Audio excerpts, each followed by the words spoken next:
1,74,00,000 மக்கள் பண்ண தப்புனால இன்றைக்கு தெளிவாக இருக்கிற நம்மளை போல 3 கோடி மக்களும் பாதிக்கப்பட்டு நிற்கிறோம். எதை சொல்கிறேன் அப்படின்னா தாவேக்கா ஆட்சியை தான்.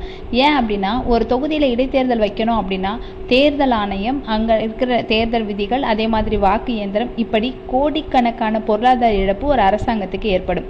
அந்த அரசாங்கத்துக்கு ஏற்படுதுன்னா அந்த பண இழப்பு எல்லாமே மக்களுடைய பணம் தான். குறிப்பாக சொல்லணும் அப்படின்னா நம்மளுடைய பணம் எல்லாம் வீணடிக்கப்படுகிறது. அதே நேரத்தில் தேர்தல் விதிகள் நடத்தையில் இருக்கும் பொழுது, அமலில் இருக்கும் பொழுது எந்த விதமான வளர்ச்சி பணிகளையும் நம்ம செயல்படுத்தக்கூடாது, புதிதாக நலத்திட்டங்களை அறிவிக்க முடியாது. அதே மாதிரி தேர்தல் நடக்கிற இடத்திற்கு அதிகாரிகள், அமைச்சர்கள்லாம் போகிறதுனால மாநிலம் முழுவதும் நடக்க வேண்டிய மக்களுடைய பணிகள் எல்லாமே தேக்கமடையும்.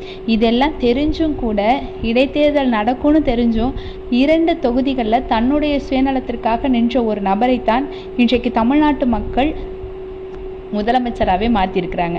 அந்த தைரியத்தில் தான் மக்களுடைய முடிவை கூட கருத்தில் கொள்ளாமல் இன்றைக்கு 3 எம்எல்ஏக்கள் மக்களை உதாசீனப்படுத்தி, அவர்களுடைய வாக்குகளை உதாசீனப்படுத்தி, அவர்களுடைய நேரத்தை உதாசீனப்படுத்தி தன்னுடைய பதவியை ராஜினாமா செஞ்சு திரும்ப அங்கே இடைத்தேர்தல் நடக்கும்.